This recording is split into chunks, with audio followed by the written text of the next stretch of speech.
were you expecting it to be a slow sports day in the Carolinas? We got one last Christmas gift for you, and it's this Monday edition of Charlotte Sports Live. Gabe McDonald alongside Grace Grill, and a happy Kwanzaa to those who celebrate. Watch the front when the ball is snapped. The 4-eye is going to come across the formation, playing a little game with the offensive line. They bring in their nickel guy as well. So they have 6 for LSU 6, but watch Bryce Young keeping his eyes down the field. The pressure doesn't even faze him, even as he scrambles to the other side towards the boundary.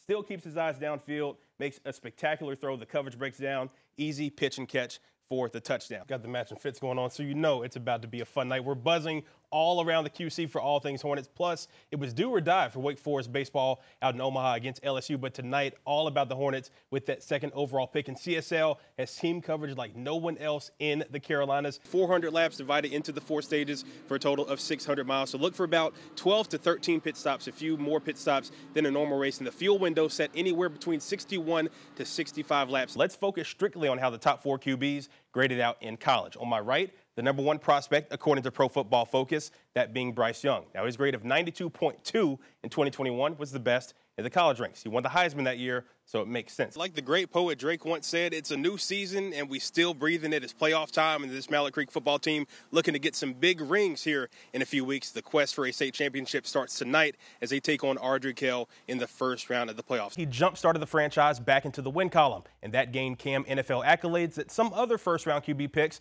have also held. Cam joins a very, very short list of overall #1 picks to win an NFL MVP. Just 4 QBs picked #1 have done it. Terry Bradshaw, the pride of Shreveport, Louisiana, John Elway, Peyton Manning, and Super Cam. Gabe McDonald, my man, you're an endangered species. You're a fullback at Arkansas Pine Bluff. You still got a little bit in you.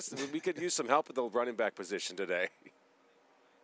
Just a tad bit, I put on a little bit of weight since I've stopped playing. Maybe a good thing, maybe a bad thing. Steve Wilkes, if you need a fullback, give me a call. Here's the thing with TCU throughout the entire season is that they have somehow just found a way to win. Yeah, good point. That's what good That's things do. that dog in them, is that what they say?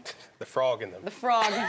That is pretty good. There you go. Charlotte FC is actually the first MLS team to enter the soccer tournament, a.k.a. TST. It's a 7-on-7 tournament that gets started on June 1st up in Cary. You have the Actors team, Wrexham AFC in it. Clint Dempsey has a team in it. And we also have a squad of former U.S. women's national team stars. And the best part, Mike, if Charlotte does win, the $1 million prize is going to the Anton Walks 5 Family Fund. So some good stuff for sure. Being able to shoot nearly 40% from deep, that is big for this team. But I think Steve Clifford, he loves playing veteran players. I don't think he'll start right away. I think that starting 5 will be what it is, but you'll add Gordon Hayward to the mix early, but I think he comes along later in the year. Are we going to see any cutoffs out here? Oh, you're going to see it, yeah. Sideline game day, not just practice, game day too? You're going to see, I'm wearing shorts on game day and cutoffs. Guys, when you're talking about the Panthers' bright spots this year, you got to look at that offensive line. It's been such a sore subject over the years, but now it's something we don't really have to talk about. The guys have been balling out this year. And, of course, that spark could come in the turnovers department. Obviously, keep in mind last year, Josh Norman had 7 forced fumbles in his one season with the 49ers. That total would actually lead the league right now, so hopefully he can bring a spark in that veteran presence to a defense as the Panthers look to make that push to the playoffs with 2 games left. He wants guys to be comfortable and playing fast. I think that means Brian Burns getting after the quarterback and not dropping on 3rd down. He's your best pass rusher. Let him get after the guy, man. We got more to talk about. Oh, no. The gritty. Here it is. Good night, everybody. While most 20-year-old college students look forward to the next social gathering on weekends, Rajah Caruth spends his weekends on the track. Growing up in Washington, D.C., Caruth fell in love with NASCAR thanks to one of Disney's most well-known characters. Obviously, Lightning is, really cool. Actually, okay, yeah, probably Lightning McQueen. Good chow. Fast forward to 2018, and that's when lightning struck for Caruth. At 16 years old, he started his racing career in the virtual eNASCAR Ignite series on iRacing. And the winner at the virtual Atlanta Motor Speedway is going to be Raj Caruth. Caruth knew that was the route he had to take to get to where he is now. Really, that was my only shot at pursuing this career, growing up in D.C. and not having any connections whatsoever.